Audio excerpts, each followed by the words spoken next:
Bom dia a todos.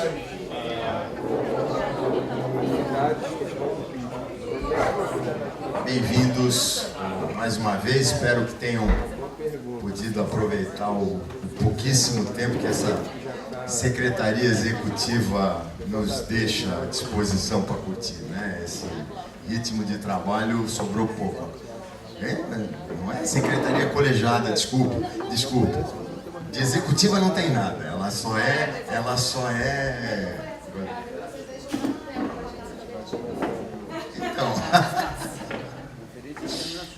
Então, estamos começando com meia hora de atraso, mas normal. Eu vou pedir um favor para vocês. Hoje nós abrimos um pouquinho aqui. Acho que é a única forma de encontrar equilíbrio entre os amantes do gelo e os calorentos, né? Mas temos um problema. Não atendam, por favor, celular ali, nem façam rodinhas de conversa ali. Porque senão vai ficar complicado aqui, a gente não percebe, mas vai atrapalhar o trabalho aqui. Como vocês sabem, relembrando, nós vamos trabalhar até 20h30, 1h, 15 para 1, para ter o nosso almoço.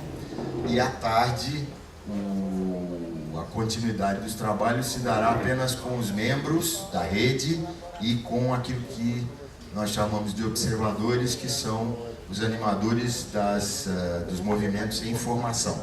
Tá? Então, apenas essas pessoas é que continuarão à tarde. Um tema que eu já quero deixar na cabeça de todo mundo, espero que não seja nem para reflexão, espero que já tenha claramente alguém para se oferecer, para a gente decidir no começo da tarde quem será a sede do evento de 2015. Tá? Então, candidatos muito bem-vindos, tá bom? Eu posso garantir para vocês que não tem problema nenhum de organizar, é muito fácil, todos vocês são ótimos, é muito tranquilo, tá bom? Vamos aqui...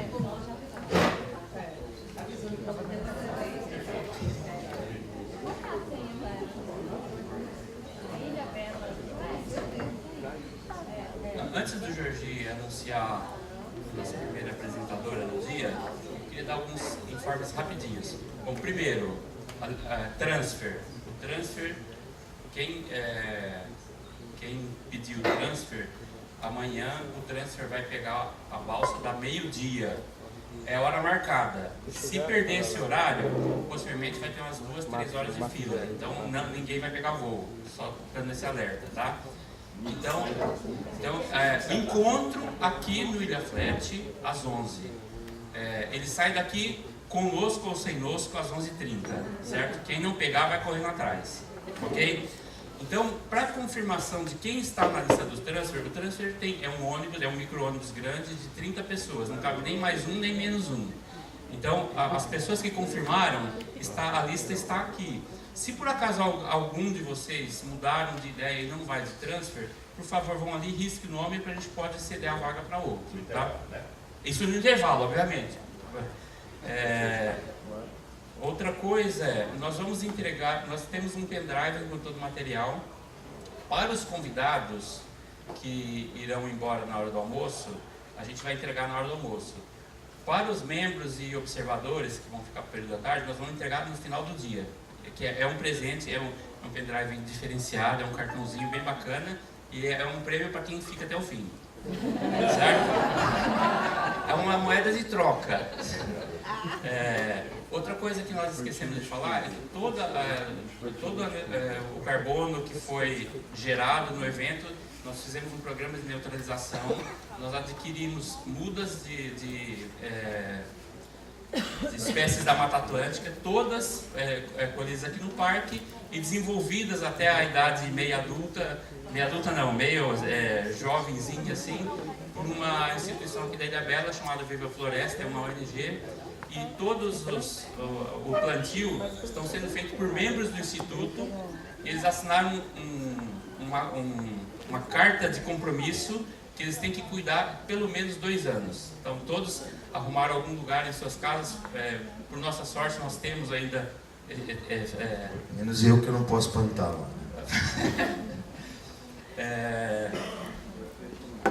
Quem está indo embora de carro no domingo, eu queria alertar, a gente colocou nos avisos lá, mas talvez nem todos se atentaram para isso.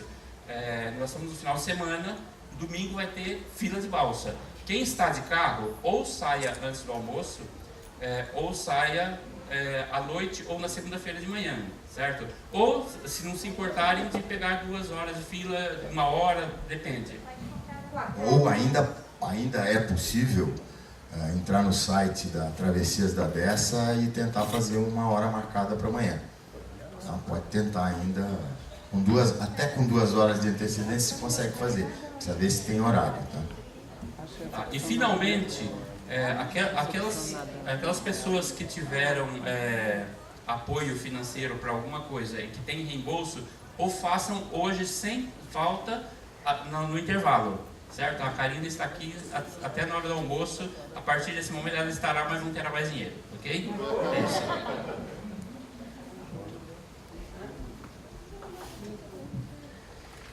Muito bem, então para começar o dia, o nosso tema é a eficácia do trabalho em rede e a apresentação vai ser feita pela Elisângela Fernandes, que foi gentilmente nos enviada pelo Daniel Caras, certo?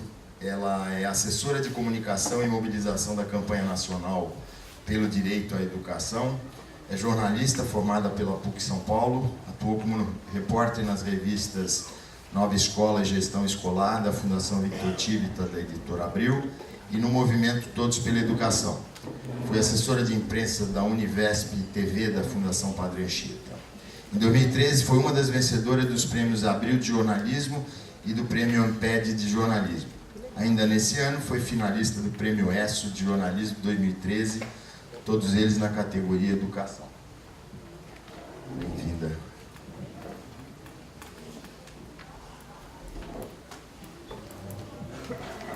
Bom dia a todos. Bom dia. Primeiro eu quero agradecer a oportunidade de falar um pouquinho do trabalho da campanha e dizer que é um desafio muito grande substituir o Daniel Cara, que ele fala muito bem, é muito articulado e eu quero tentar minimamente cumprir um pouquinho de falar um pouco dessa rede que eu acho que é tão bonita e que tem conquistado muitas vitórias aí ao longo desses 15 anos de existência. Antes de começar a apresentação, eu vou pedir a tomar a liberdade de passar um vídeo sobre o Fundeb, que foi uma das principais conquistas da campanha. O Fundeb é o principal fundo de financiamento da educação básica e a campanha nacional pelo direito à educação teve um papel muito importante de incidência política para a aprovação da lei. E aí, quando terminar o vídeo, aí a gente passa um pouquinho pelo histórico e pode falar um pouquinho sobre a atuação e a incidência, como se dá articulação com a rede e tudo mais. Então, eu espero que vocês gostem e que eu consiga minimamente cumprir essa missão de substituir o Daniel. Obrigada, viu?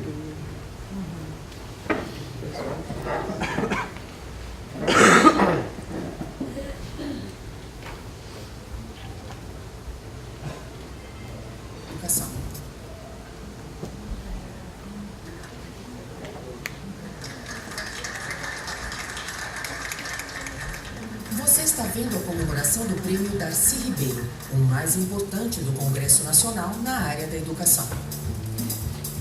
Foi dado à Campanha Nacional pelo Direito à Educação em 2007 por sua incidência na criação e regulamentação do Fundeb, o Fundo da Educação Básica. O Fundeb já assegura mais de 60 bilhões de reais para a educação pública de nível básico no Brasil e abrange quase 50 milhões de estudantes.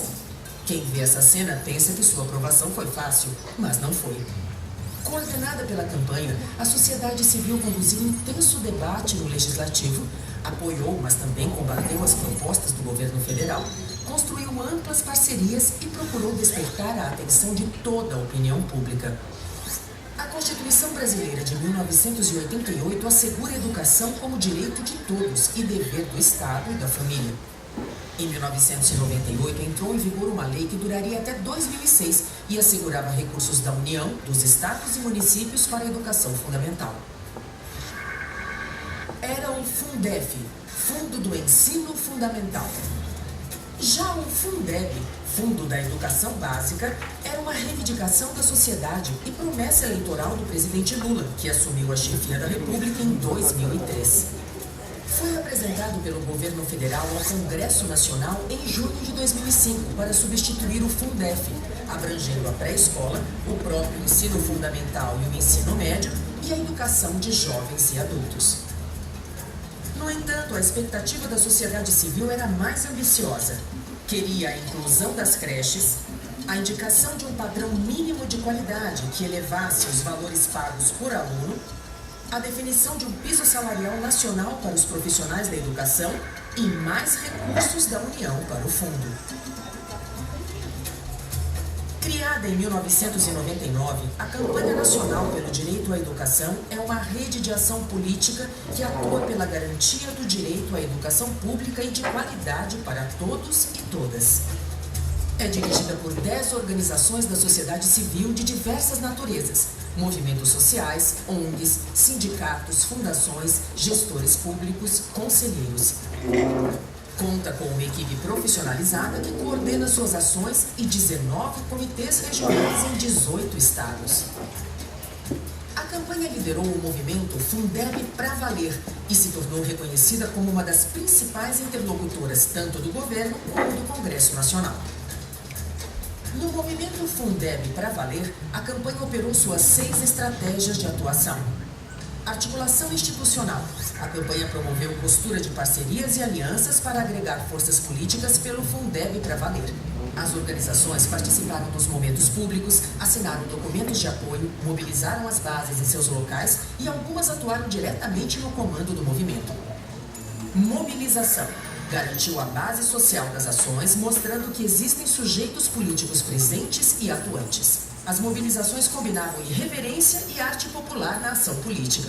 A criatividade na mobilização trouxe o entusiasmo dos participantes e visibilidade nos meios de comunicação.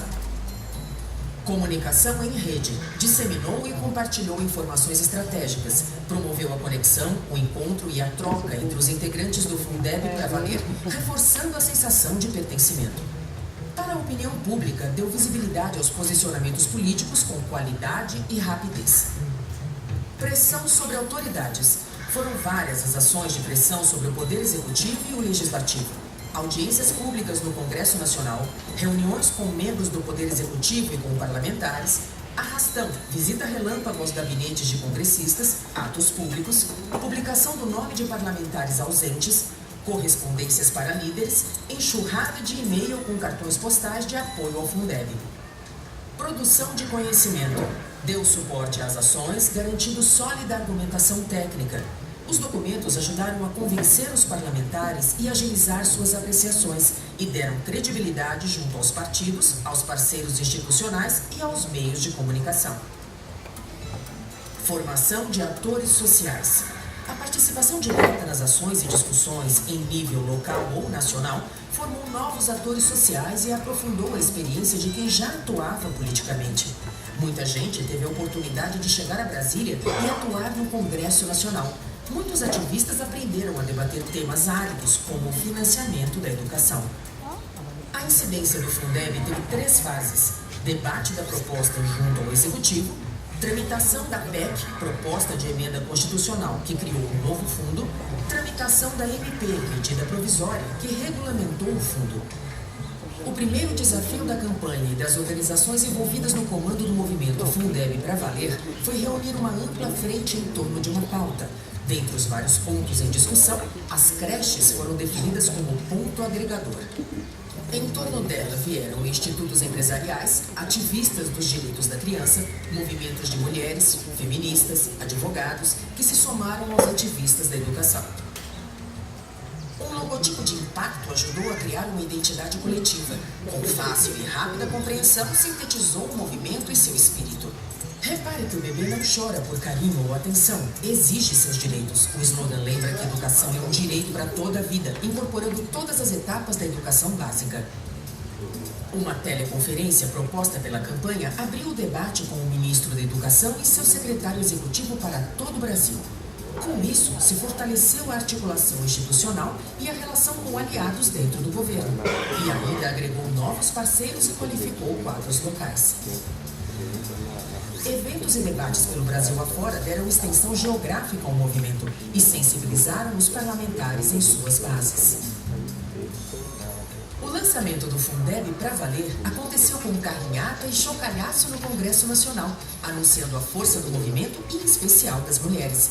Conquistou espaço na mídia, chamou a atenção dos parlamentares e da opinião pública, mostrando que ali surgiu uma articulação plural, com a sociedade civil unida e organizada para influenciar na criação do novo fundo.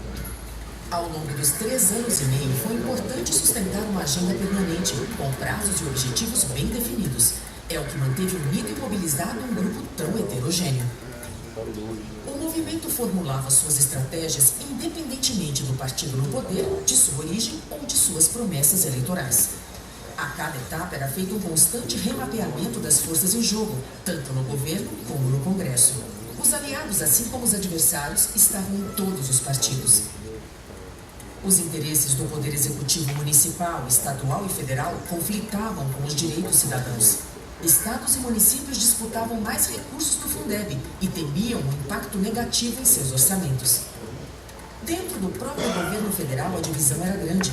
Comprometido com a lógica do mercado financeiro, o Ministério da Fazenda brigava com o Ministério da Educação para que o investimento da União ao Fundeb fosse o menor possível. Um episódio que teve forte impacto positivo foi no dia em que o movimento colocou uma criança no colo do então ministro da Fazenda. Após muita pressão, foi naquela audiência que ele anunciou que o governo federal aceitava a inclusão das creches e contribuiria com 200 milhões de reais a mais para o Fundeb. Desde a apresentação do primeiro projeto pelo governo federal, o movimento Fundeb para Valer analisou o texto, formulou críticas e estratégias, mas nunca apresentou uma proposta de substituição total. As sugestões foram objetivas e bem fundamentadas. O movimento logo percebeu as dinâmicas muito próprias do Congresso, que exigiam constantes reinterpretações da conjuntura política e imediata atuação. Em junho de 2006, por exemplo, o Congresso Nacional estava extremamente lento por causa das eleições gerais e da Copa do Mundo na Alemanha. Foi quando a campanha montou a ação Um Gol pela Educação, envolvendo importantes esportistas do país. 2 semanas depois, a matéria foi votada e aprovada no Senado e voltou para aprovação final na Câmara. Foram tempos difíceis. No mundo político, a preocupação exclusiva eram as eleições. A primeira fase da tramitação tinha de ser concluída naquele ano, pois em 2007 o Congresso já seria outro. Aprovada a emenda constitucional, era preciso aprovar uma lei de regulamentação. É ela que determinaria como funcionaria o fundo, como os recursos seriam distribuídos e quais seriam os mecanismos de controle social. Porém, devido à urgência da matéria, o governo federal decidiu regulamentar o Fundeb por medida provisória. As medidas provisórias são instrumentos da época da ditadura militar, que permitem ao Poder Executivo enviar ao Congresso Nacional uma lei em caráter de urgência. Como o prazo de tramitação de uma MP é muito curto, normalmente os parlamentares aprovam o texto como chega, o que dá grande poder ao presidente da República. Com poucos recursos financeiros e enfrentando um Congresso com mais de 50% de renovação após as eleições, a campanha criou uma metodologia inovadora de incidência no parlamento. Articulou a produção de um quadro de emendas ao texto da MP já no formato da redação técnica legislativa. E redigiu uma nota técnica com análise sintética das 231 propostas de deputados e senadores à matéria.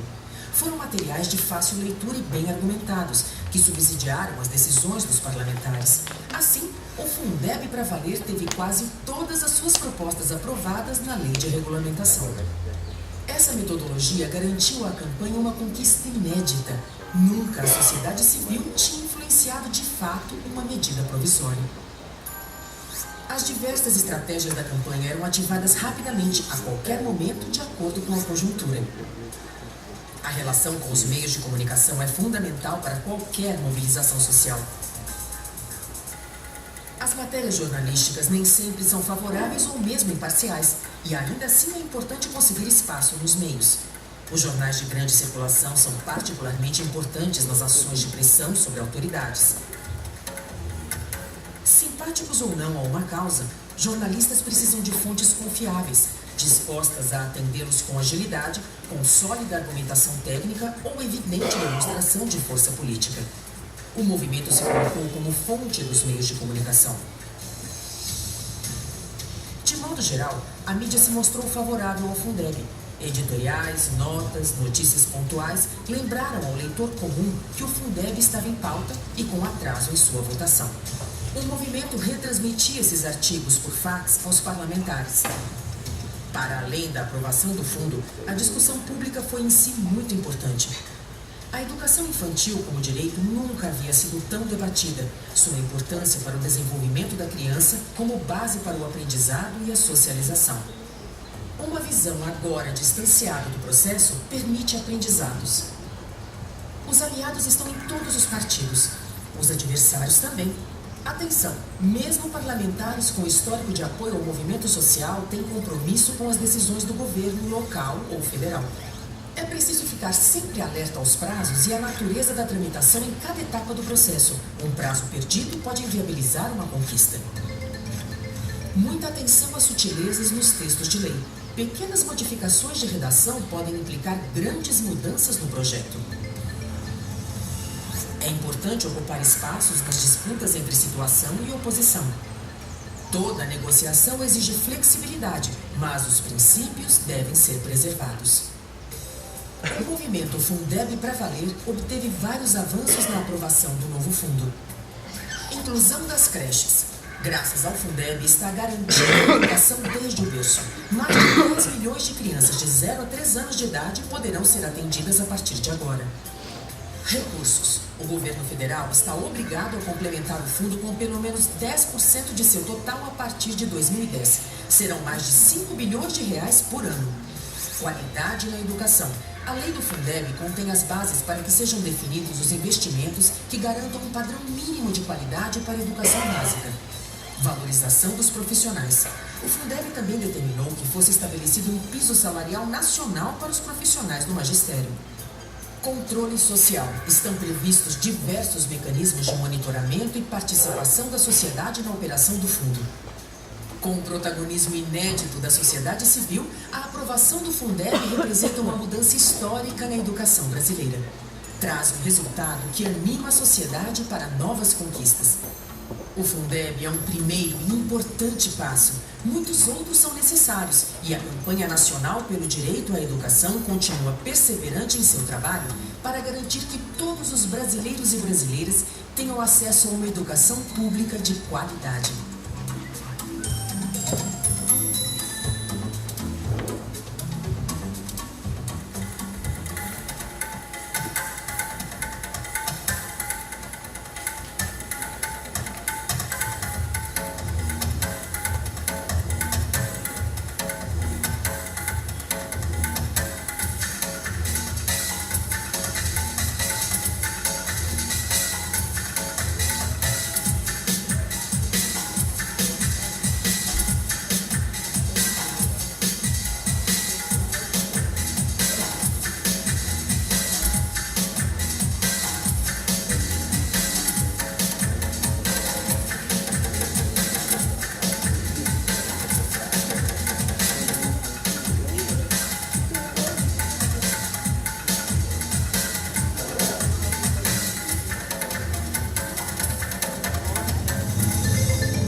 maiores vitórias da campanha, e tem algumas informações que estão desatualizadas e acho que tem tudo a ver aquela citação de que quando a gente dá um passo o mundo sai do lugar e a gente tem outros desafios, né? Hoje a gente está brigando por ampliar essa complementação da União Fundeb. O piso do Nacional dos Professores ainda está em discussão, mas eu vou contar um pouquinho da história, né? Retomar um pouquinho lá em 99, quando a campanha nasce, ela vai nascer junto com outras campanhas pelo direito à educação em todo o mundo, né? Durante as discussões da agenda EPT, da Educação para Todos, que propõe as metas para 2015, que inclusive serão rediscutidas e redefinidas no ano que vem. A campanha, na sua atuação internacional, ela integra e fundou a CLAD, que é a Campanha Latino-Americana pelo Direito à Educação. Fundou e integrou a direção da Campanha Global pelo Direito à Educação, que é quem realiza a Semana de Ação Mundial em mais de 100 países, em todo o mundo. No vídeo, né, ganhou o prêmio Darcy Ribeiro pela sua atuação de incidência política na tramitação e aprovação do Fundeb. E é uma rede, é uma organização que articula mais de 200 redes, instituições, pessoas físicas em todo o país, de uma rede bastante plural. A campanha ela tem um comitê diretivo, que agora são por 11 entidades, estão todas aqui, 12, na verdade, preciso atualizar ali. Entrou a Fineduca, que é a Associação de Pesquisa e Financiamento da Educação. Então aqui a gente percebe que a gente tem uma composição bastante plural. A gente reúne desde o sindicato, dos professores, né, dos trabalhadores da educação, a CNTE, até a Undime, que são os secretários municipais de educação, que muitas vezes divergem, né, mas na campanha esse colegiado ele atua por um fim comum, que é o direito à educação, a garantia do direito à educação pública, gratuita e de qualidade para todos, né? A campanha ela tem 24 comitês regionais em quase todos os estados do país, né? Nesses comitês são organizações que atuam e são próximas à rede, algumas delas compõem o próprio comitê diretivo. Vou dar um exemplo aqui do Ceará, onde a gente tem o SEDECA, né, que atua pelo direito da criança e do adolescente no Ceará. Lá a gente tem a ActionAid também. Então são parceiros da campanha, onde a gente troca muitas informações. É uma via de mão dupla, então a gente repassa informações sobre as nossas bandeiras, quais são as nossas brigas políticas. E a rede devolve com informações sobre o cotidiano, sobre questões da ponta, que são utilizados durante o trabalho de incidência política. Missão e atuação da campanha, né? A gente defende, luta pela garantia do direito à educação pública gratuita e de qualidade, com financiamento adequado, controle social, né, em todos os processos, valorização dos profissionais da educação. O movimento Fundeb para Valer é o que passou no vídeo, né? A gente, durante todo o processo, foram mais de 100 posicionamentos públicos, 300 audiências, seminários realizados em quase todo o país. Isso é um trabalho de formiguinha e a gente vê, por exemplo, o Daniel, que é o nosso coordenador geral, ele participa dos fóruns da Undime, dos fóruns da UNCME, ele viaja muito, principalmente recebe convite do sindicato, do Sintese, Brasil afora, para falar um pouquinho sobre o trabalho da campanha, e isso ajuda a levar as bandeiras para todo o país. A campanha teve uma atuação bastante importante na constitucionalidade do piso, né? Quando foi aprovado o piso nacional do magistério, 5 estados entraram com uma ação de constitucionalidade no STF. E nesse movimento de produzir argumentos técnicos para convencer, né, os ministros do STF, a campanha produziu uma nota que foi de fundamental importância para que fosse considerada constitucional o piso, né, na sua integralidade. Então, o valor inicial do piso do magistério para as 40 horas semanais, assim como a destinação de 1/3 da jornada de trabalho para as atividades extra-classe. A campanha participou das últimas conferências de educação, a CONEB em 2008, que é a Conferência Nacional da Educação Básica, conseguiu bastante vitórias muito importantes. A gente acabou de sair da Conferência Nacional de Educação, e a Conferência Nacional de Educação, ela vem da CONEB de 2008, né? E aí já coloca que a CONAI, a Conferência Nacional de Educação, ela vai trazer subsídios para a elaboração do Plano Nacional de Educação, né? A gente está no nosso segundo plano, que acabou de ser aprovado em junho desse ano. E a conferência teve um papel importante, como a criação do Fórum Nacional de Educação, que é uma instância de participação da sociedade civil, no sentido de trazer propostas para o Executivo e para o Legislativo na elaboração de políticas públicas educacionais. E boa parte do que a gente está discutindo agora, em termos de avanços em relação ao Fundeb, ao financiamento, à garantia das condições mínimas, né, para assegurar o direito à educação, elas vêm da conferência da CONEB, passaram pela CONAI e agora foram discutidas na semana passada na CONAI, em Brasília. A campanha é membro do Fórum Nacional de Educação. Ela teve, nessa última conferência, a maior delegação de uma única entidade, então a gente podemos contar com 90 delegados. Então todas as emendas que a gente propôs para o documento final foram aprovadas durante a conferência. Então a gente reforçou a necessidade do dinheiro público para a educação pública, dinheiro público para a educação pública que não tem sido uma orientação seguida pelo governo, né? No Plano Nacional de Educação, essa foi uma das coisas que a gente perdeu.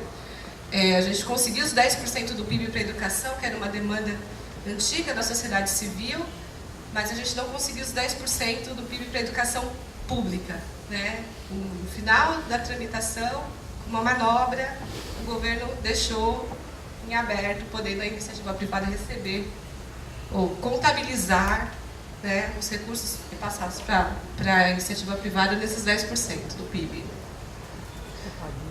O Plano Nacional de Educação, a gente teve uma atuação bastante forte, foi a organização mais citada, foi a principal fonte na imprensa sobre a tramitação e elaboração do Plano Nacional de Educação.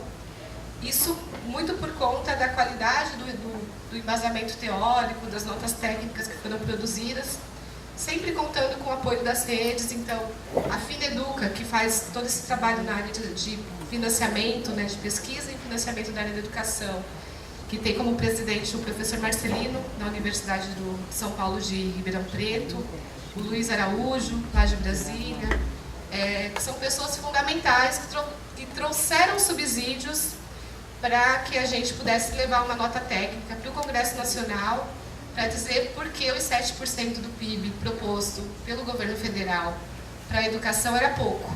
Por que a gente defendia os 10% e por que os 10% não era um chute, não era um número que a sociedade civil inventou, né? Porque necessidade dele.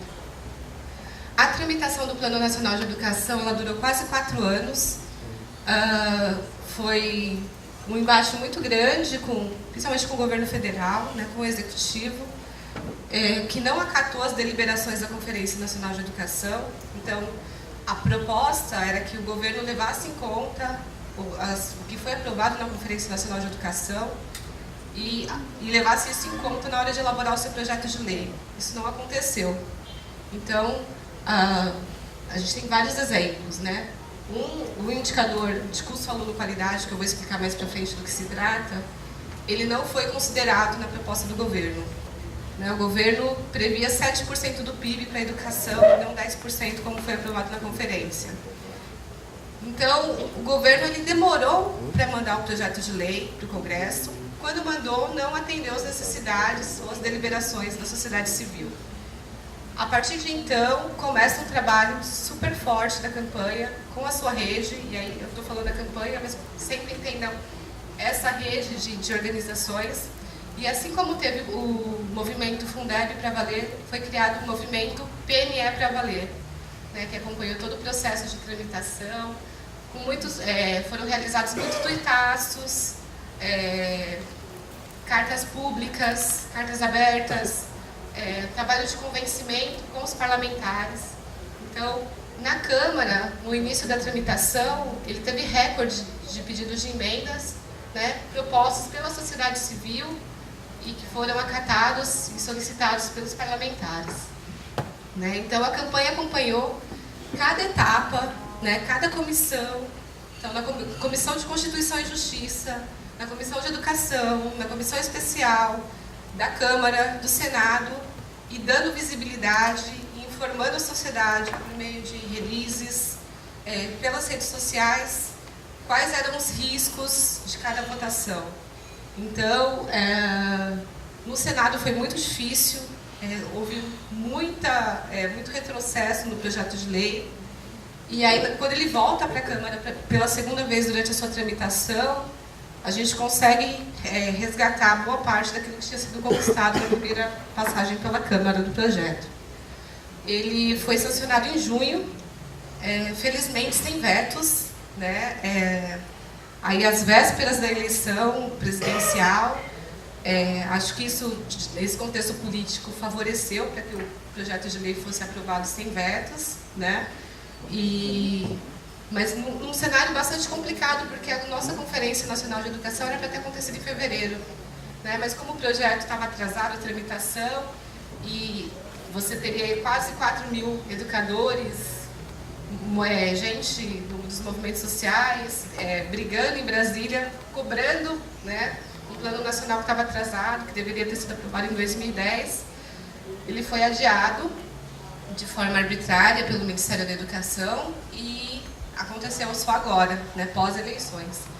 Mas foi uma forte mobilização, indo para a imprensa, tratando dos recursos. Então, isso contribuiu para que ele fosse aprovado até junho, né, em junho, dia 26 de junho, se eu não me engano, a presidente Dilma sancionou sem vetos, o que foi um avanço muito grande em relação ao primeiro Plano Nacional de Educação, aprovado em 2001, que passou a vigorar em 2001 com o Fernando Henrique Cardoso, e que é lembrado pelo veto, né, porque o Fernando Henrique vetou os 7% do PIB.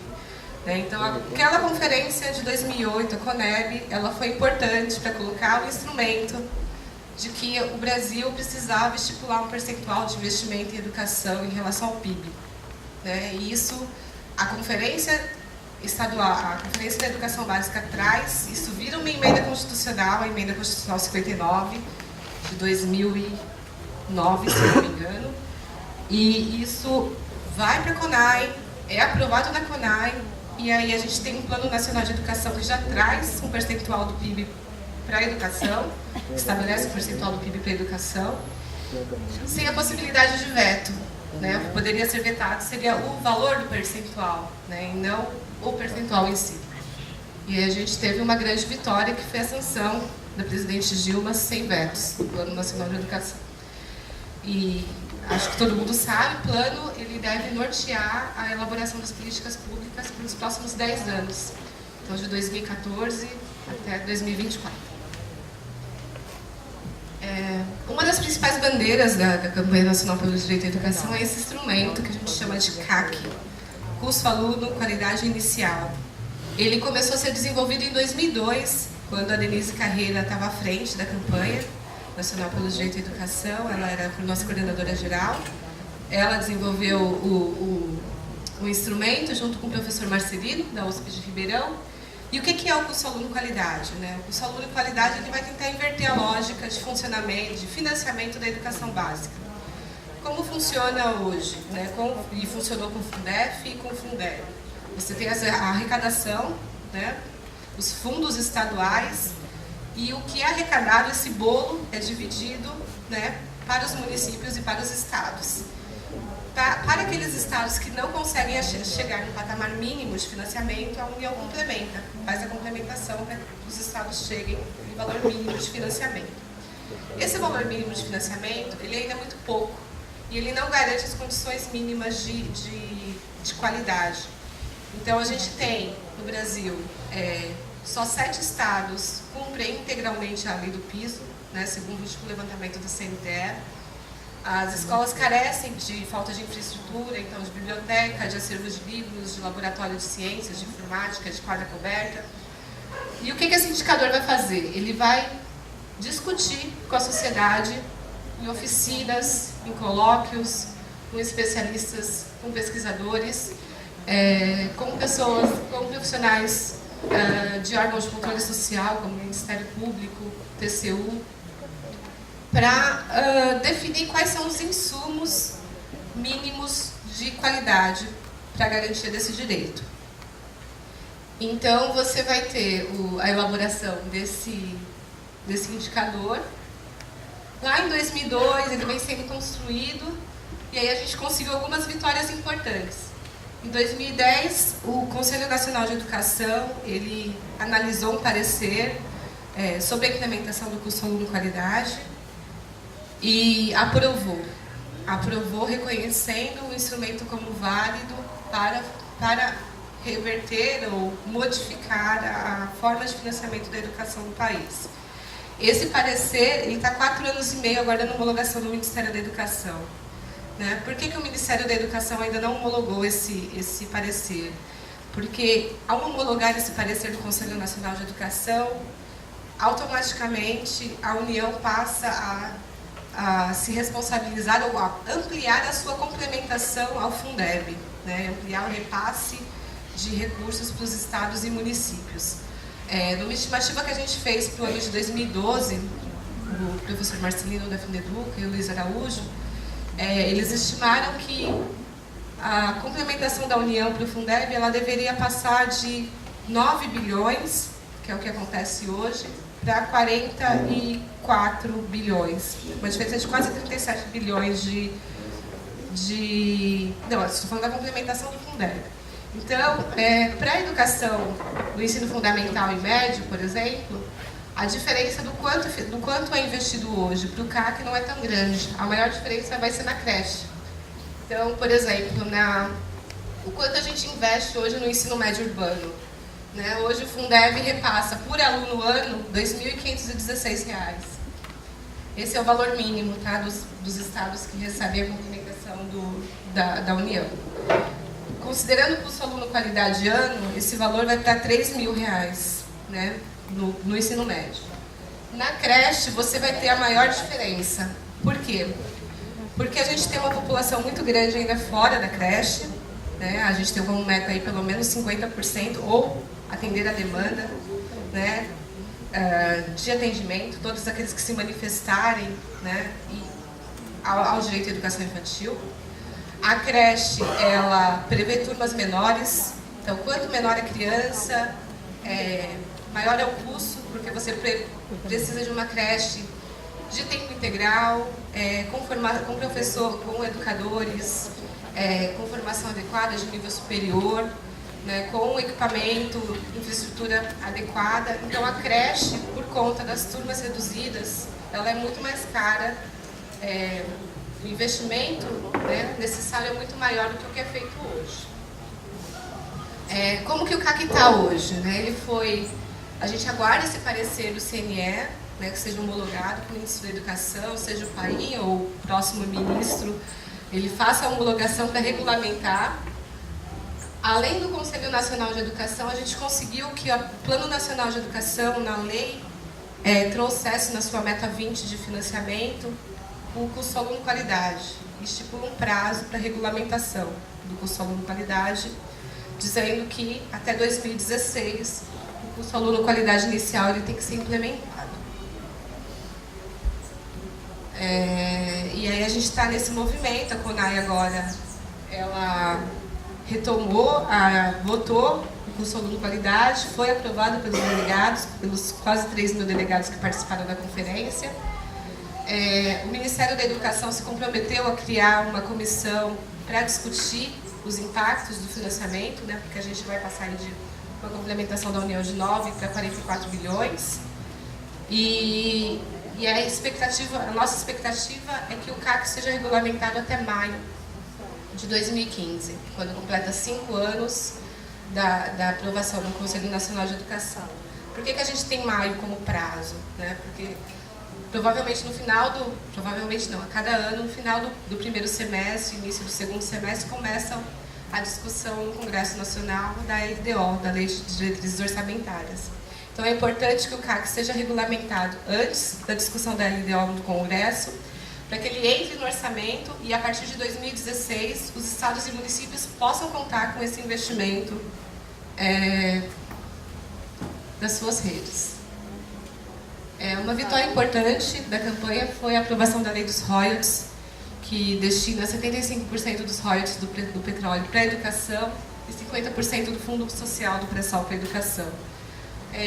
Foi um processo longo de tramitação. A proposta inicial do governo era de que a educação recebesse 50% dos rendimentos dos royalties, e não 50% do bolo, do fundo como um todo, né? E é uma das formas de viabilizar os 10% do PIB para a educação, né? Então, o CAC ele tem um impacto de aproximadamente 1% do PIB para a educação, né? Hoje o Brasil está investindo em torno de 6,3% do PIB em educação.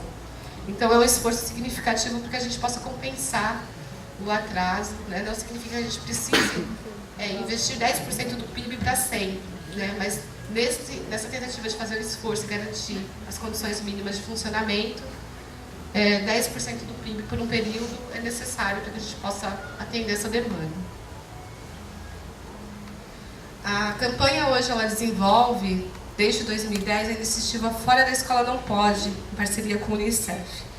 Ele é realizado desde 2010 pelas Nações Unidas em vários países do mundo, e no Brasil ele é feito em parceria com a campanha, né?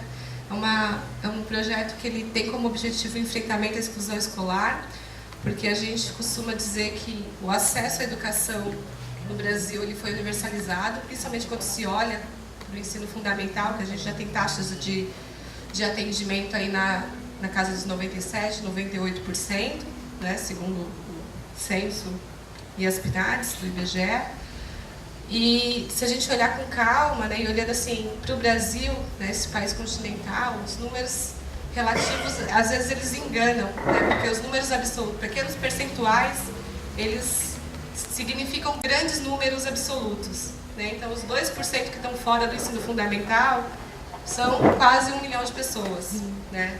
Se a gente considerar a população de 4 a 17 anos que está fora da escola, dá mais de 3,8 milhões de crianças e adolescentes, né? Se a gente contar os 14,6 milhões de alunos que estão em situação de atraso escolar e que estão em risco de abandono, né? São perfis da população em maior situação de vulnerabilidade, né? Negros, baixa renda, pessoas com deficiência, moradores do campo, né? Então a gente não pode achar que a gente resolveu o problema do acesso, né? Que a gente só tem o desafio da qualidade, né? Da permanência e da conclusão. A questão do acesso à educação, e a gente nem está falando aqui de educação de jovens e adultos, né? Considerando que a gente tem mais de 60 milhões de pessoas que sequer completou o ensino fundamental. Então, essa iniciativa a gente realiza em parceria com o Unicef. A campanha tem levado... tem o site, tá, gente? Não coloquei aqui, mas vocês podem acessar o www.foradescolanãopode.org.br. Lá tem dados por município, vocês podem olhar o município de vocês, ver qual que é o número de crianças e adolescentes fora da escola, por perfil, né, de situação da população em situação de vulnerabilidade. Tem algumas orientações, tem material, logo, banner, vocês podem baixar e usar na divulgação e na mobilização. É um trabalho que exige uma ação intersetorial muito grande, né, de articulação entre diferentes áreas, não só a educação, mas a saúde, a assistência social. Você pode repetir, por favor, o nome do site www.foradescolanãopode.org.br. Foradescolanãopode.org.br. Obrigada. Ações internacionais, né? Hoje a campanha, com o apoio da Fundação Open Society, ela realiza esse programa de cooperação com países lusófonos para fortalecer o trabalho de incidência civil, da sociedade civil, né? Qual que é o grande objetivo, né, desse projeto?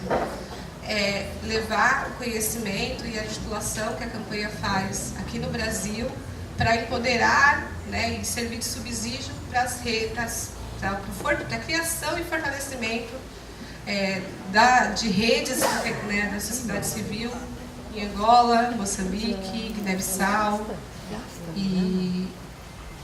E ele está na segunda fase do projeto. Acho que daqui a uns 2 ou 3 meses a gente deve estar lançando um relatório com informações sobre a educação em cada um desses países. Teve a iniciativa OneGo, coordenada, né, pela Campanha Nacional pelo Direito à Educação em 2010, que foi durante a Copa do Mundo. A gente participou do Seminário Internacional de Qualidade da Educação, que reuniu 50 representantes de países da América Latina e do mundo. A gente participou da terceira Assembleia da Campanha Global, que aconteceu aqui em São Paulo. E agora, em 2014, a gente participou de um debate sobre privatização da educação, um evento da ONU, que é uma das próximas, é um dos temas que a gente está atuando agora com a aprovação do Plano Nacional de Educação. A campanha ela vai começar a trabalhar em outras frentes, né, que é a privatização, avaliação, currículo e gestão. Né? Considerando que em 99 a campanha, 15 anos atrás, né, a campanha ela nasce quando está sendo discutida as metas, né, da educação, da agenda EPT, da educação para todos. Agora a gente está no momento de revisão dessas metas, né, e sob um risco muito grande de que o direito à educação seja reduzido ao direito à aprendizagem. Né? Esse é um caminho aí que tem sido bastante discutido fora do país, principalmente nos Estados Unidos, tem uma discussão muito forte. E aqui no Brasil a gente tem as avaliações, né, em larga escala, a gente tem o IDEB, que traz uma responsabilização muito grande das escolas. E há um discurso muito forte de que o direito à educação ele se resume a boas notas em língua portuguesa e matemática, né, aquilo que é mensurável pelas avaliações externas.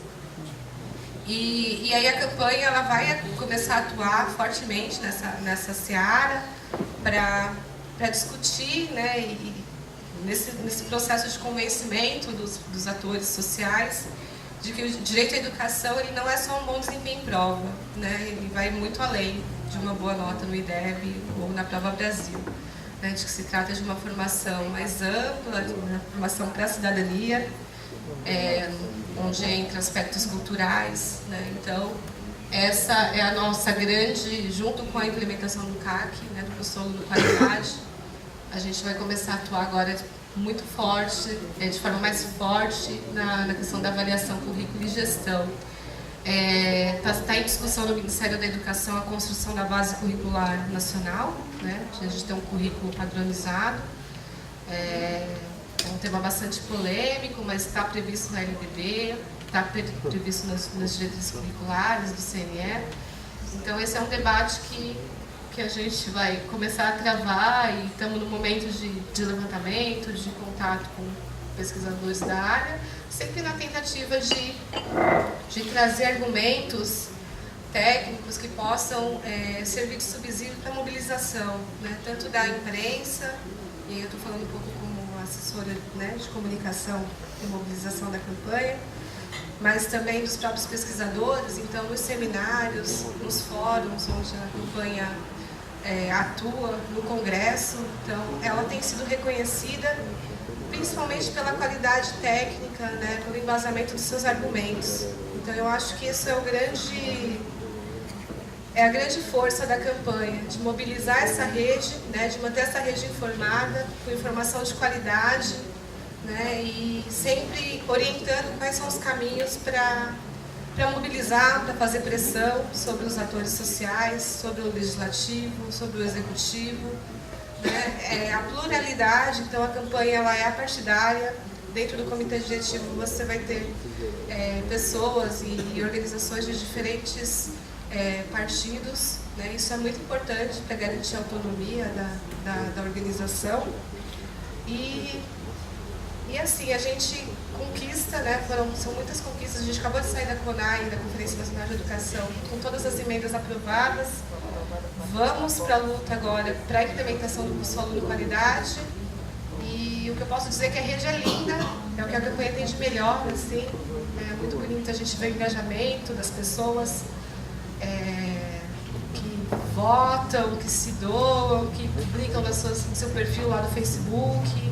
A gente tem um grupo do PNE para Valer, um grupo de e-mail, uma conta simples, que tem quase 1000 pessoas, e ali a gente troca informação.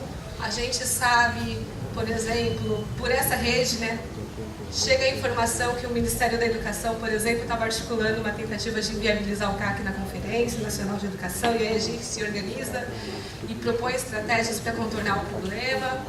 Ou então a gente pode usar essa rede, a gente se aproveita dessa rede no melhor sentido se é que existe um bom uso da palavra aproveitar, mas a rede é muito colaborativa. Então, na tramitação do Plano Nacional de Educação, por exemplo, o deputado Gastão Vieira foi o único deputado que destacou o CAC para retirar o CAC do Plano Nacional de Educação.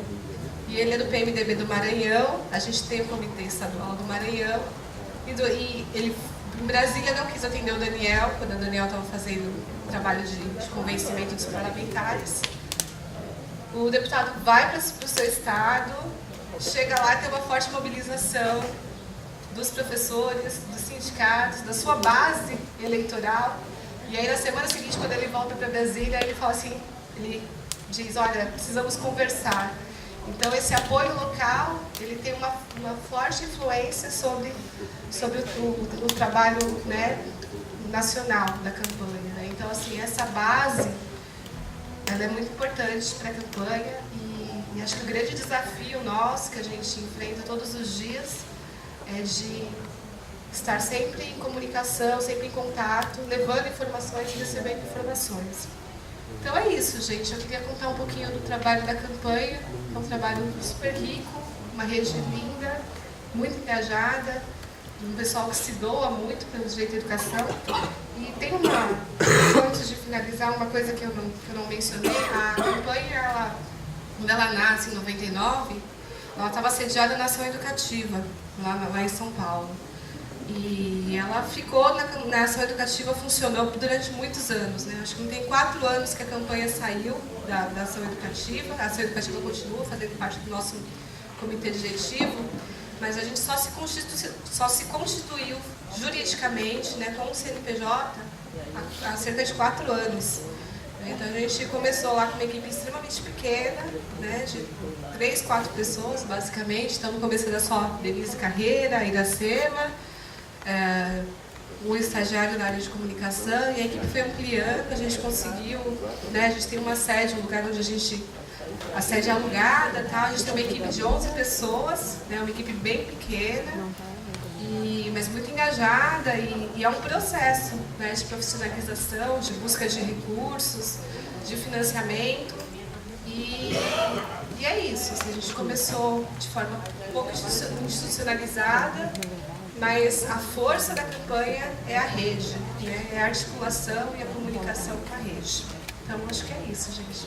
Obrigada.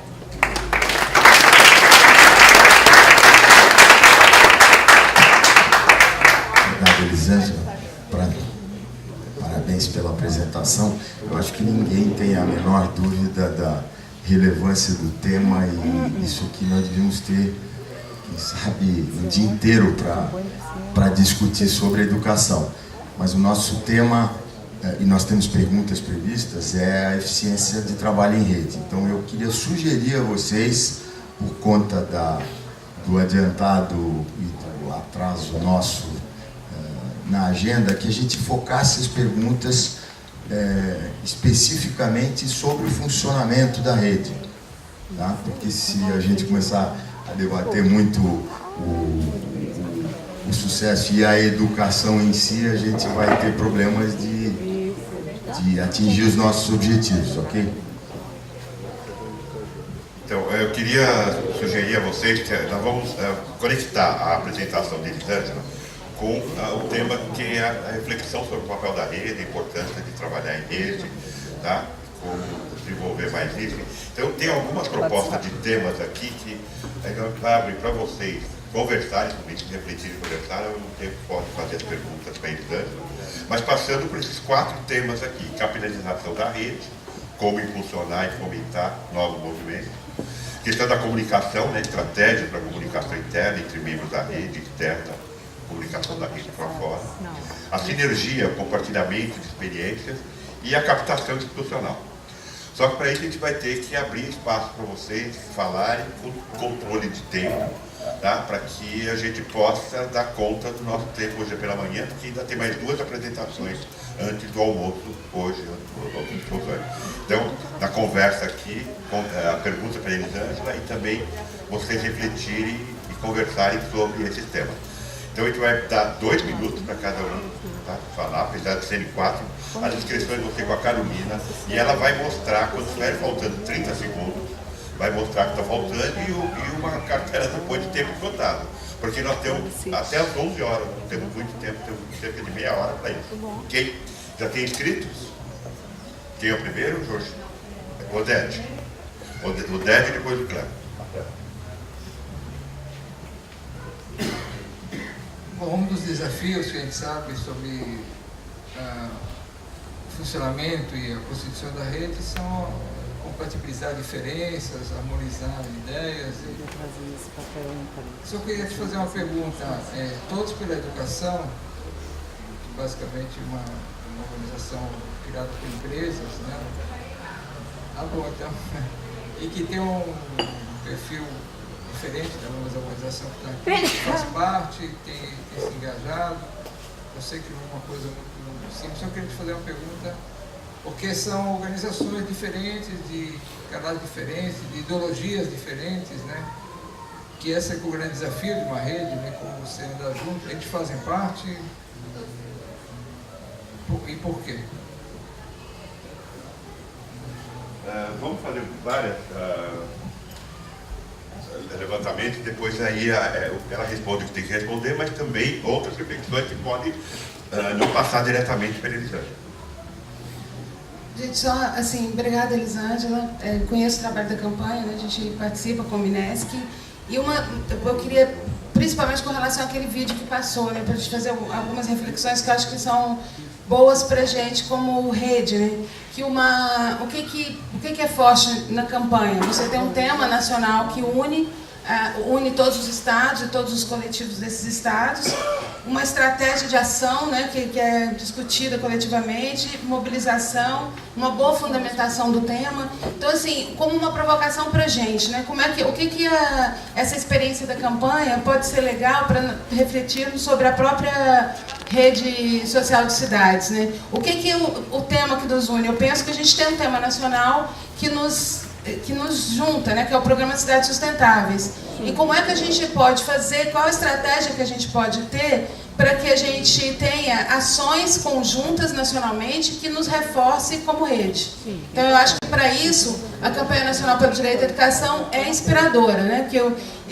A Elisângela mostrou para a gente um caso do Fundeb e na época do Fundeb eu não participei, mas participo do grupo PNE para valer, e de fato você ter uma agenda mobilizadora e uma estratégia de ação e uma comunicação interna e externa que flua, fortalece a rede e fortalece essa identidade como rede, né?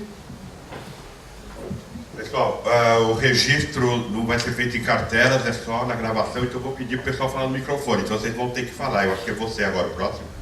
Não é? Então, e depois você lá atrás, tá bom? Então, se preparando aqui para a gente não perder muito tempo, né? Porque o registro vai ser na gravação, ok? Bom dia, eu queria perguntar a respeito da relação da rede de vocês, da mobilização, com as redes de famílias que educam em casa. Porque eu vejo que existe parece um conflito entre os objetivos do movimento de vocês e o movimento que está crescendo no Brasil hoje de educação familiar em casa, domiciliar, né, homeschooling, unschooling. Eu sei que é um movimento que está crescendo, eu faço parte desse movimento. Outra coisa que aí eu acho que entra em conflito, por exemplo, com aquela questão que vocês colocaram ali da zona rural, né, das crianças de 4 a 6 anos que estão fora da escola, mas isso aí entra em conflito com o próprio direito do brincar, né, que a criança até 7 anos, a necessidade dela psicomotora é de movimento. Então, assim, como que a rede, como que o movimento procura agregar outros movimentos que também estão trabalhando pela educação num outro paradigma, né? Uma educação, entendendo que a educação não se faz só dentro da escola. Obrigado. Tem o Daniel, depois do Marcelo. Vamos lembrar que, além das perguntas da Elisângela, vocês refletirem sobre esses temas aqui, que é muito importante para a continuidade do Mas eu trabalho. acho que é o principal é esse, a gente fazer essa relação Conexão. entre a nossa rede e esse trabalho que vocês fizeram, não sobre a educação. Bom dia a todos. Eu queria parabenizar a Elisângela pelo trabalho. Eu acho que é uma inspiração para a rede, como a Cléo já falou. Nós conseguimos ver aqui muitos elementos que a rede precisa e já vem avançando aí nesse processo de comunicação, capilarização da rede, sinergia, enfim. Mas a minha pergunta é muito focada nessa estratégia do município, que é onde a gente pode atuar, que é a questão do Fundeb e Fundef, que é onde cada movimento aqui, cada rede está atuando, e essa articulação nacional. Eu acho que esse é o grande nosso desafio aí de unidade. E aí eu queria rapidamente contar essa experiência do movimento Nossa São Luís, que nossos indicadores, nós territorializamos a cidade de São Luís em 25 territórios, e cada território compondo um grupo de bairros. E aí nós criamos por cores, gradação de cores, e aí a gente percebe uma mancha de exclusão aí, distorção, idade séria, analfabetismo, evasão escolar, enfim. Então a pergunta é como, né, nós poderíamos criar essa conexão desse movimento que já é legitimado, que a gente já percebe toda essa força, com esse trabalho, porque lá em São Luís nós vamos começar em cada área discutir essas temáticas localmente e ver como a gente pode avançar junto ao poder público para que ele trate esses temas e a gente possa melhorar os indicadores, porque é aquela questão, a gente não pode tratar situações diferentes de maneiras iguais, né? Então minha pergunta vai nesse sentido, como fazer essa conexão. Angela, tem mais duas pessoas inscritas, você prefere responder agora algumas coisas ou ouvir mais duas? Você, Marcelo, e depois a Socorro. Bom dia, meu nome é Marcelo, sou do Instituto Arapiaú, cheguei ontem atrasado, por isso que eu estou me apresentando aqui, muito prazer. O meu comentário sobre rede é que eu acho que uma coisa que está muito evidente para a gente é a necessidade de um mapa de iniciativas para o assunto cidades, territórios, que a gente vê que tem muita coisa acontecendo que não é sabida por todos e compartilhados por todos. Então, independente se é da mesma ideologia ou não, se é do mesmo espaço ou não, eu acho que conhecer esse espaço é muito importante, eu acho que isso fica muito claro da sua apresentação, e eu acho que é um desafio para a gente pensar em como fazer esse mapa e ter esse mapa vivo, para não ter um problema de muitas iniciativas dobradas ou recursos utilizados sem tanta eficiência. O outro ponto que eu queria colocar é de sinergia. Eu venho da comunidade ambientalista, mas em 2001 fiz meu sabático na ação educativa com essa campanha. Então eu estou falando como um amigo. Mas quando teve o debate sobre os royalties do pré-sal, por exemplo, se você pensar num Brasil justo, solidário e sustentável, ele não vai ter pré-sal, porque nós não poderemos queimar esse petróleo e ter um planeta. Não haverão as crianças para ir para a creche. Então, eu acho que tem aí uma sinergia para a gente pensar, que é óbvio, se o governo vai fazer isso, vamos garantir uma verba para a educação. Essa parte está ótima. Mas, ao fazer isso, a gente pode também estar reforçando uma lógica de que o pré-sal é bom para o Brasil. Então, eu acho que, em termos de sinergia de movimentos, eu acho que às vezes está faltando um pouco essa conexão.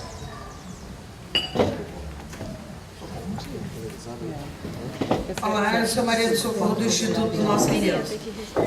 Eu vi que é inspirador, sim, claro que é inspirador, todo o movimento e tudo que acontece e termina com vitória é inspirador.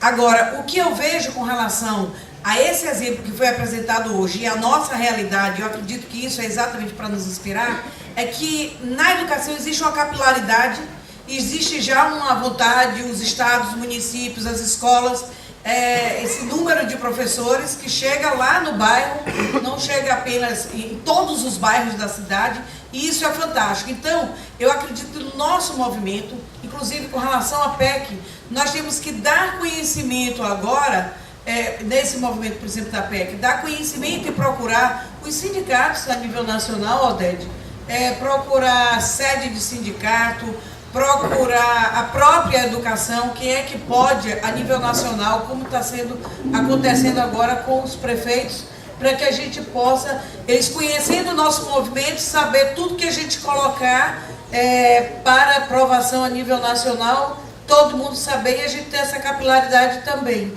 É começar a pensar na capilaridade da nossa rede, não apenas dos movimentos, mas todos os outros movimentos que já existem, para que a gente tenha sucesso como foi obtido da educação que é nossa. Eu vou passar para a Elisângela agora falar um pouco sobre as perguntas que foram feitas, observações, mas vamos abrir para outras pessoas agora, lembrando sempre de refletir desses temas. Não tem ninguém inscrito ainda, vamos escrever, né, gente?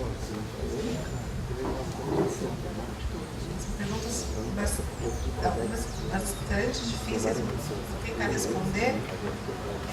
Essa questão que o Odete traz de harmonizar as ideias, que a Maria do Socorro também, né, da sinergia, que o Marcelo trouxe também, essa questão da sobreposição de esforços, eu acho que esse não é um desafio só da campanha, né, não só também do Todos pela Educação, de todas as organizações, né, que atuam, dos movimentos sociais, né, das fundações, institutos. Esse é um desafio mesmo, né? A gente vê muita sobreposição de iniciativas. E por que o TPE não está na campanha? É difícil responder, né? Assim, eu acho que eu trabalhei no Todos pela Educação em 2008, logo depois da Todos pela Educação nasceu. Acho que o Todos pela Educação tem uma capacidade de comunicação muito forte, até pelo poder de comunicação e de financiamento que eles têm, né? Então, Todos pela Educação, ele tem ali por trás o seu financiamento, que é um pouco diferente da campanha, ele tem ali o apoio da Gerdau, do Bradesco, do Itaú, da Rede Globo, do grupo do Pão de Açúcar, que agora eu esqueci o nome. Então, você tem ali uma capacidade de comunicação, né, que por exemplo, o Todos pela Educação consegue fazer campanhas de mobilização social com uma facilidade muito maior, por meio de recursos e parcerias com grandes agências de publicidade, que a campanha não tem essa abertura. Né? A gente não tem esse espaço aberto, por exemplo, com a DM9 para produzir campanhas para que a gente possa defender os 10% do PIB para a educação.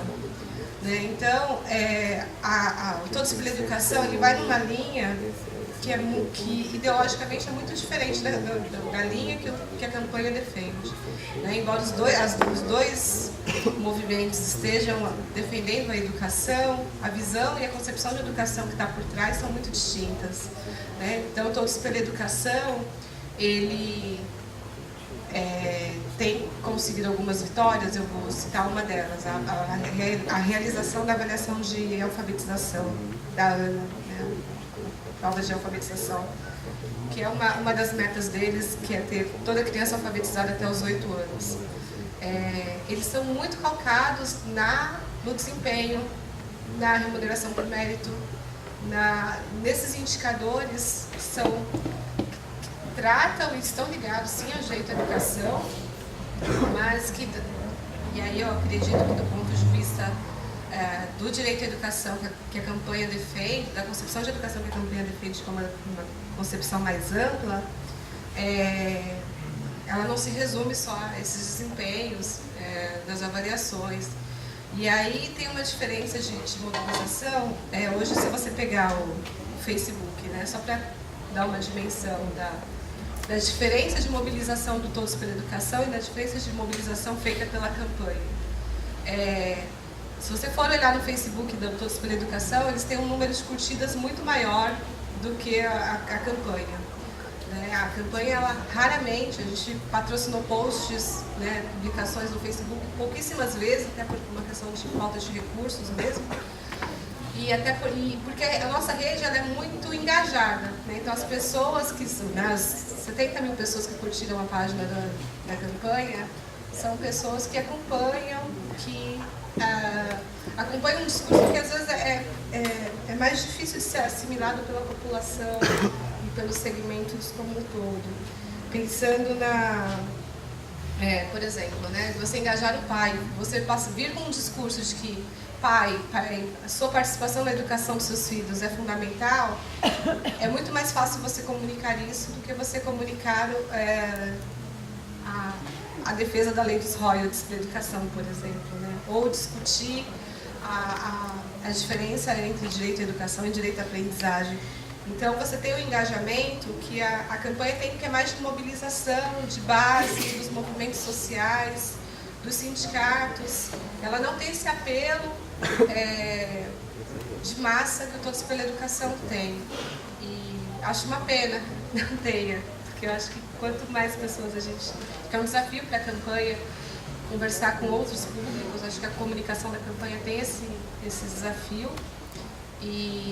Mas eu acho que a grande diferença entre o Todos pela Educação e a campanha é ideológico, do lugar de onde essas instituições partem. Eu acho que o Todos pela Educação ele nasce desse corpo, basicamente desse corpo, né, das grandes fundações, né, das grandes empresas. E a campanha vai nascer desse movimento de base, né, de articulação. Então a gente tem uma articulação muito grande com o Fórum de EJA, com o MIEI, que trabalha com a educação infantil, com a Undime. Então é difícil, porque articular e entrar em consenso é um trabalho de convencimento muito grande. Então, do mesmo jeito que a gente cobra do governo federal mais ampliação de recursos, a gente acabou de aprovar na CONAI também que os municípios vão ter que investir, passar do patamar de 25% para 35%. Para 35% da sua arrecadação para a educação. Então, em alguns momentos, a gente passa por esses momentos de embate com a nossa própria rede, internamente. Então, o comitê diretivo vai chegar um momento que a gente vai ter que cobrar a Undime, né, que faz parte do nosso comitê diretivo. E essa cobrança ela vai ter que ser pautada sempre pela transparência, né, pela transparência do discurso, pelo foco na pauta, que é o que une todas essas organizações, o empoderamento das outras organizações que vão ajudar a pressionar e fazer o controle social.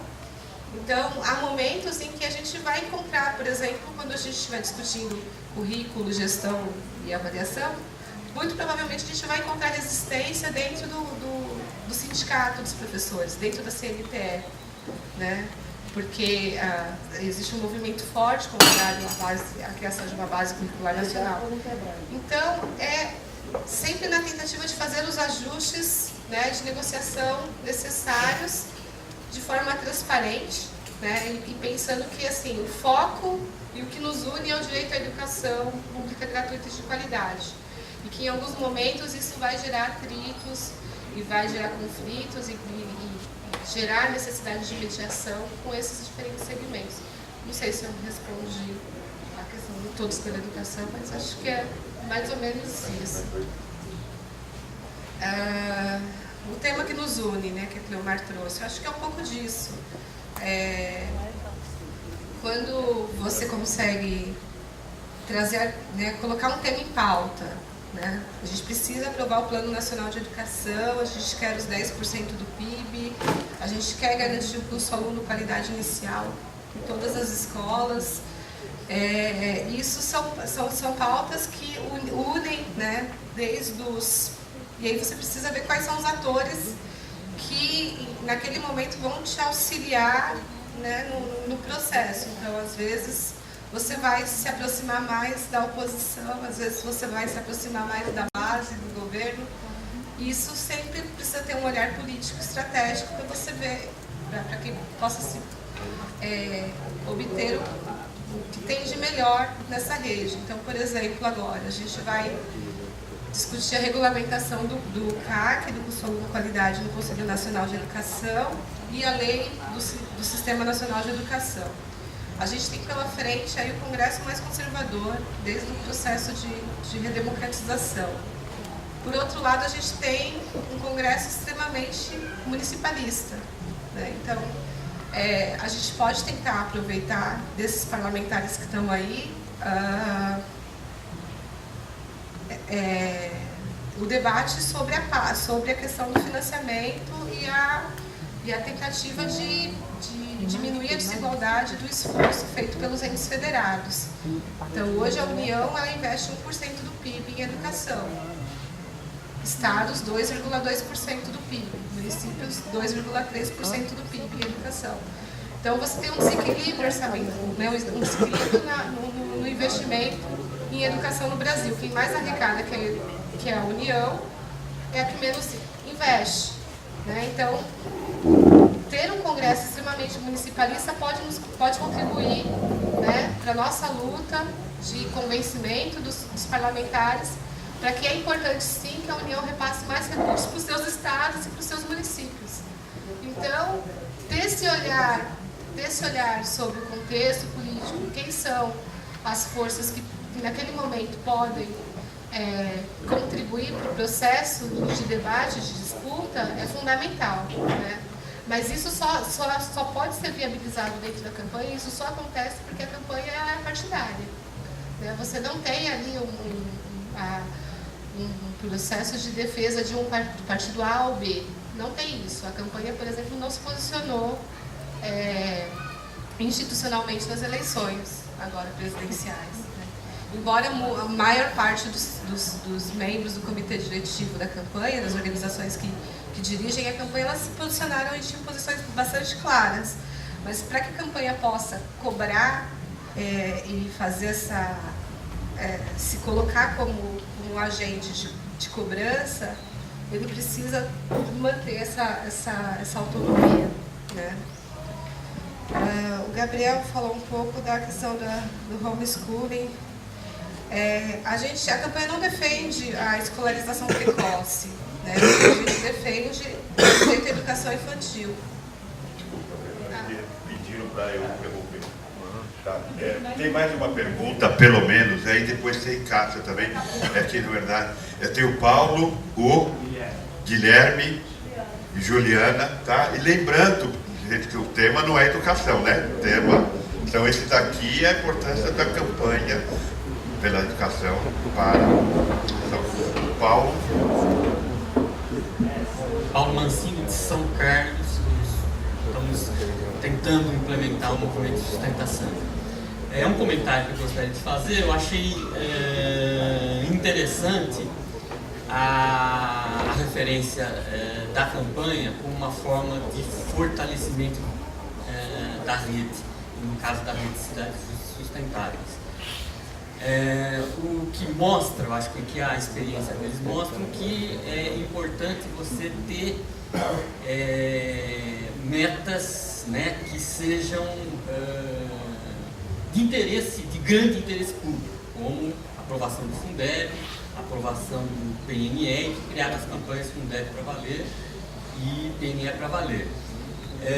Obviamente, nós temos muitos temas que são de extremo interesse público dentro das cidades justas e sustentáveis. Eu acho que a gente tem que estar procurando, né, aqueles que, no momento, em certos momentos históricos, possam motivar melhor as sociedades, né, e que sejam mais necessários para nós.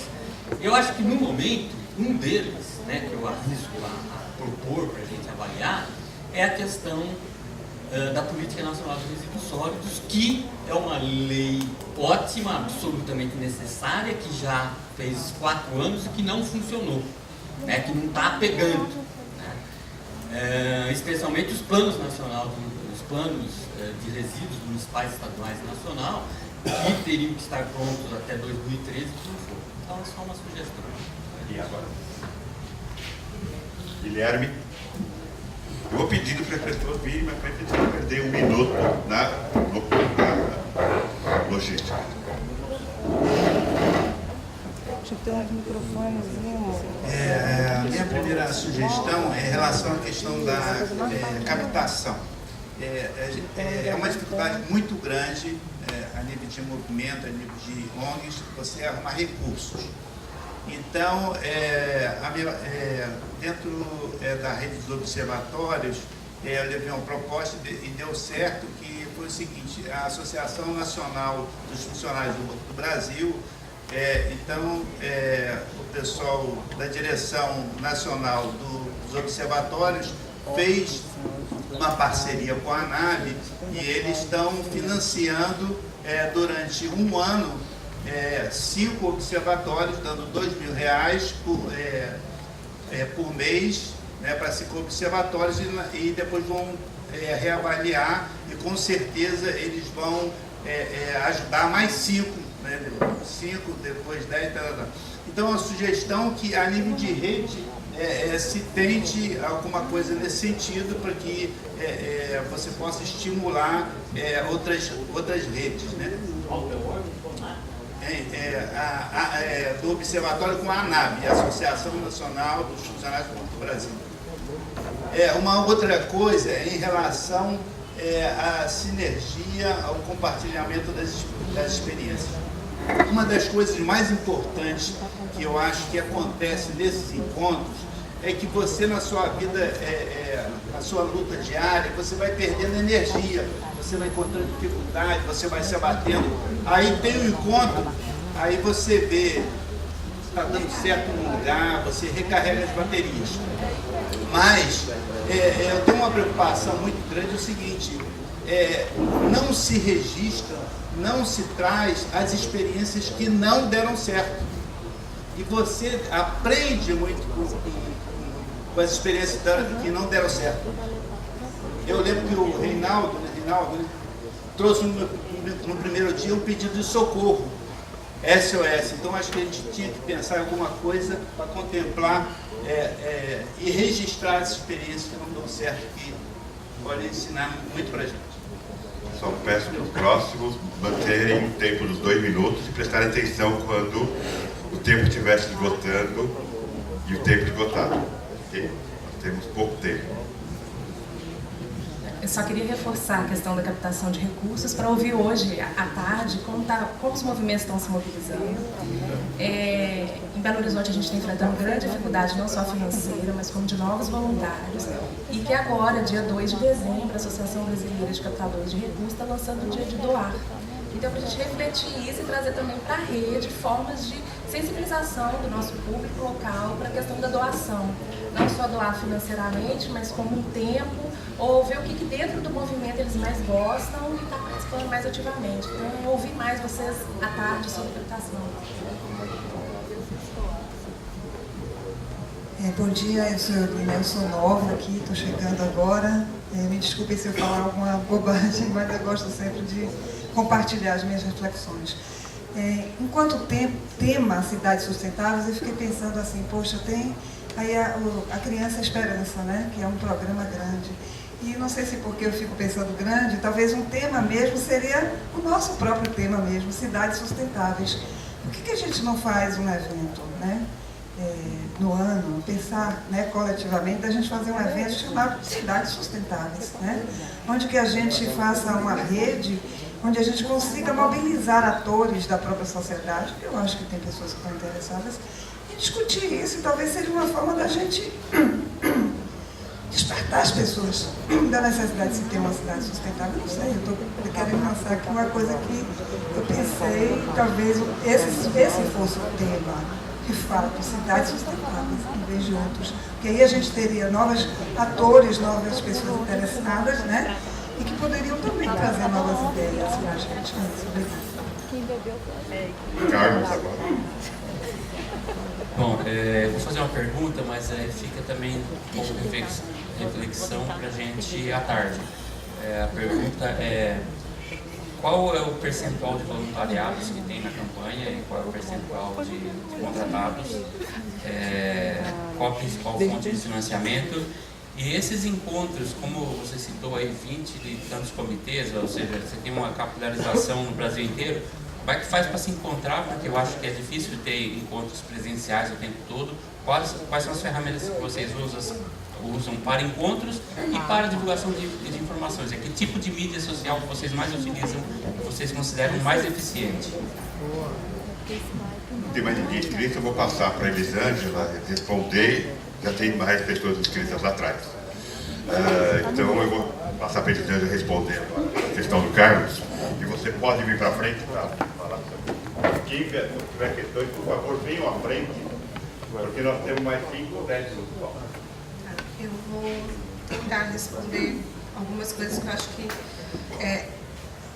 do que não deu certo, de como a gente se encontra, a questão do financiamento, eu acho que são as principais, né? A campanha não tem só vitórias, né? A gente tem algumas derrotas. No próprio Plano Nacional de Educação, a proposta é que fosse 10% do PIB para a educação pública. Né? O pública, ele foi uma daquelas palavrinhas que caiu durante a tramitação.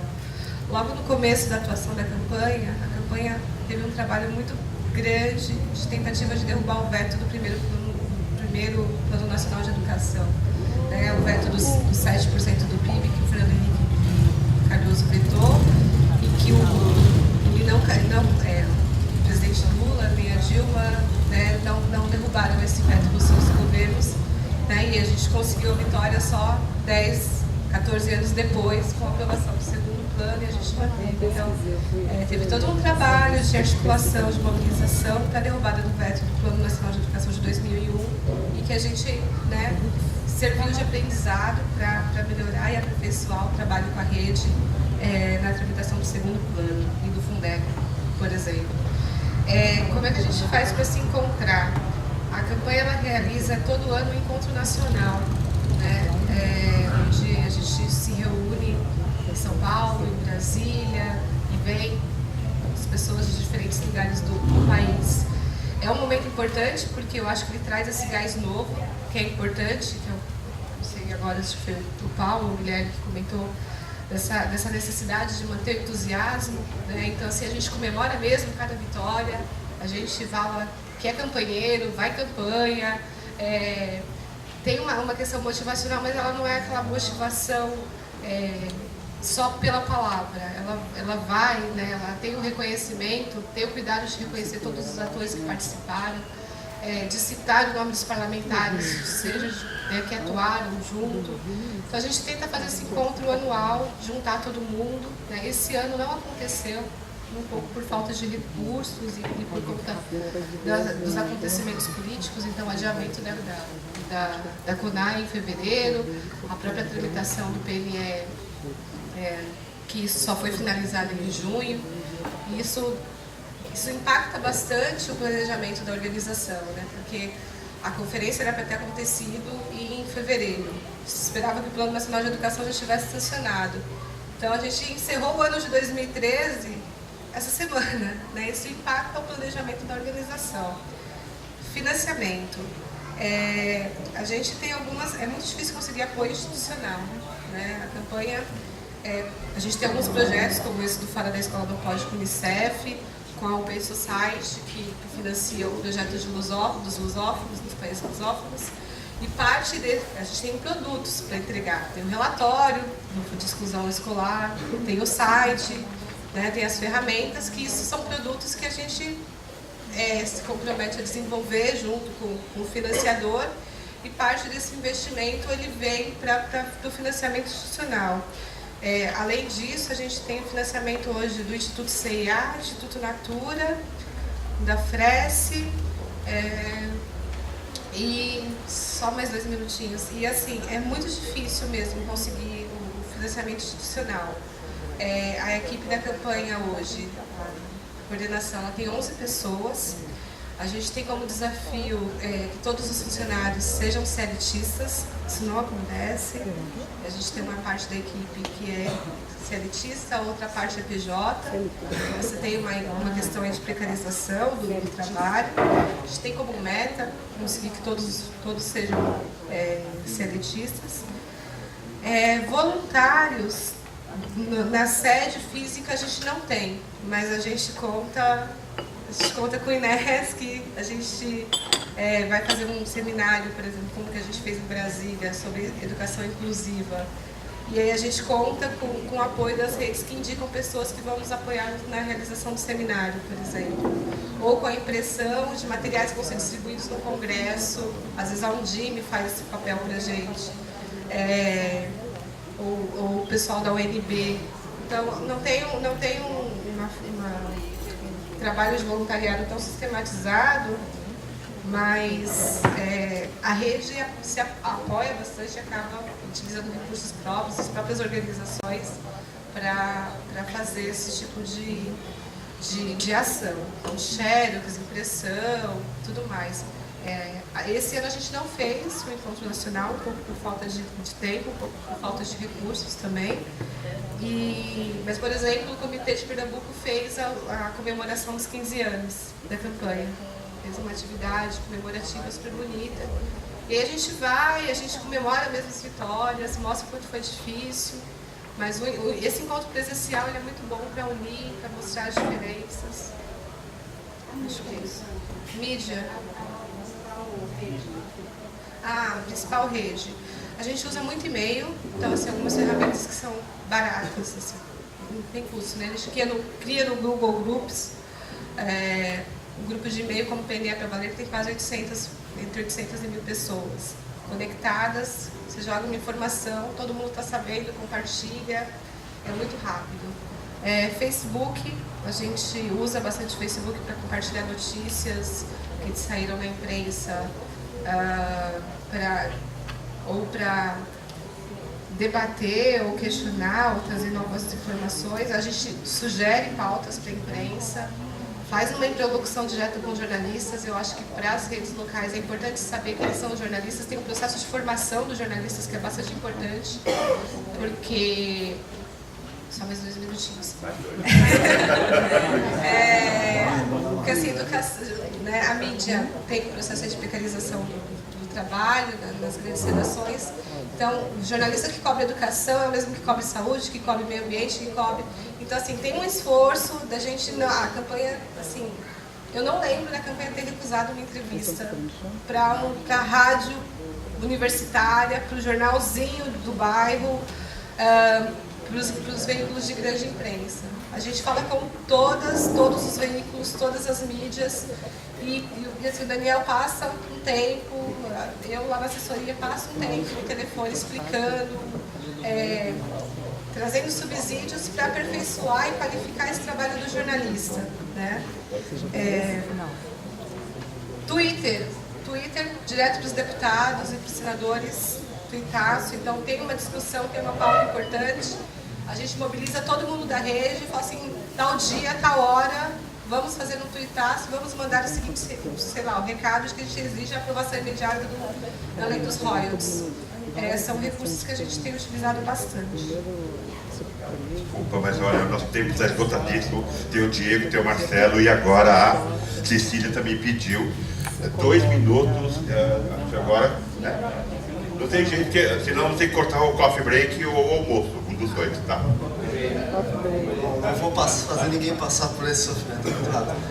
Só um comentário que quando a colega falou aqui de um evento sobre cidades sustentáveis, eu queria falar muito rapidamente que esse tema de redes, que é bastante caro, acho que uma rede ela funciona em 2 dimensões. A dimensão prática, que é as ações que as várias organizações aqui fazem no seu contexto local, mas tem uma outra dimensão que é tão importante quanto, que é do simbólico, que é qual é a ideia que a gente vende, vamos dizer assim, que a gente, de certa maneira, coloca na sociedade.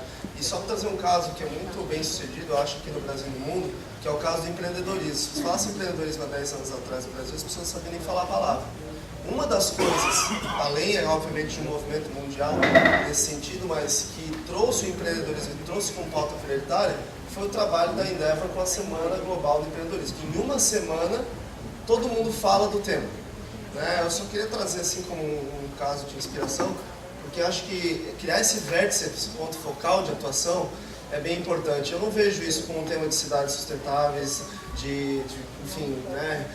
A temática que a rede trabalha aqui. Então, talvez criar um vértice, um foco, um ponto focal de atuação, onde vai ter inúmeros eventos e atividades e pode dar uma contribuição importante no campo simbólico, e cada um fazendo um monte de eventos, criar um ponto focal. Acho que isso traz mídia, traz atenção para a pauta e fica muito fácil você fazer com que essa ideia seja uma ideia mais compreensível para as pessoas. Obrigado. Obrigado, Marcelo. Depois da Cecília, 2 minutos cada um e depois. Eu decidi que a gente vai abrir mão do almoço. Não, gente, na verdade eu ia depois perguntar uma coisa, mas eu vou transformar numa reflexão para as discussões de logo mais à tarde. Vendo o assunto específico sobre comunicação, me vem sempre à cabeça de que a gente está lidando com informação extremamente complexa e tentando fazer magia para fazer com que essa informação complexa ela chegue no público comum chegue realmente onde ela precisa chegar, né? E eu acho que o grande desafio na hora que a gente vai fazer um planejamento de comunicação, principalmente na hora que a gente está pensando no planejamento de comunicação para a rede, é a gente começar a pensar em como a gente vai transformar essa informação complexa numa informação mais simples e em que meios de comunicação isso pode ser melhor aproveitado. Seria uma pergunta, mas aí acho que não vai dar tempo. Saber que você mencionou isso, de que muitas vezes é fácil gerar engajamento quando você diz assim, vamos torcer pela educação. Isso já está meio espraiado na sociedade, está todo mundo imaginando que realmente a educação é uma coisa boa, a gente tem que aderir. Mas na hora que a gente vai falar do plano de meta, de alguma coisa do tipo, a adesão é menor, porque as pessoas meio que, eita, eu não sei muito o que é isso, eu não vou nem curtir, porque vai que eu estou curtindo uma coisa errada no partido, do outro partido, né? E aí isso já é um engajamento bem menor. A pergunta seria, como é que vocês lidam com isso, como é que vocês simplificam e que mídia vocês usam isso na experiência de vocês? Eu vi que você falou de várias mídias, mas eu não vi você mencionar que gera melhor engajamento. Isso para a gente era muito legal. Não, mas a gente abriu mão do almoço, já concordaram. Como é que se diz? E a gente trazer isso para a rede, porque é complicado falar de indicadores para a base mesmo, para o público que vota, para o público que elege o prefeito, o governante da cidade, exatamente porque eles precisam fazer dessa informação uma coisa que tenha sentido. E a gente precisa ter meios de comunicação que consigam transformar essa informação em uma coisa replicável e engajada. Obrigado, Marcelo, Cecília, e encerramos. Gente, rapidamente, eu sou jornalista, trabalho no Rio Como Vamos e acho que posso responder um pouco sobre comunicação. O Rio Como Vamos foca em 2 mídias sociais, com certeza o Facebook é a mais abrangente, sem sombra de dúvida. O Twitter como reforço, então a gente tem um post diário no Facebook, outro no Twitter, ou falando de informações ligadas ao município do Rio de Janeiro, que o Rio Como Vamos fornece através de seus indicadores. A gente tem um release por semana e uma nota que a gente envia para a imprensa através de ferramenta de Comunix, que é um mailing para a imprensa que se dispara automaticamente essas notícias. E a gente tem uma parceria com o Jornal Globo, que é o maior do Rio de Janeiro, onde a gente manda uma matéria pronta, não o que eles querem, e sim o que a gente julga ser importante publicar. E com isso a gente consegue uma matéria de meia página, uma vez por mês no Globo, de assuntos que a gente considera que seja relevante, que está ali efervescendo na cidade. E por último, a gente fez uma parceria com o OnBus, que é uma empresa que atua dentro dos ônibus com informações de highlights sobre a cidade do Rio de Janeiro. Então são 300 linhas de ônibus que fornecem diariamente notícias boas e ruins do Rio de Janeiro. Se vocês depois quiserem conversar, a gente pode conversar sobre estratégia lá fora, está à disposição. Obrigada. E obrigado. Então, tanto a experiência trazida pela Elisângela como as reflexões que vocês colocaram aqui e essa que a Cecília colocou no final vão servir de suicídios muito para hoje à tarde, o planejamento, e esses temas voltarão à pauta, não é isso? Então agora vamos para o coffee break de 30 segundos. Tempo esgotado.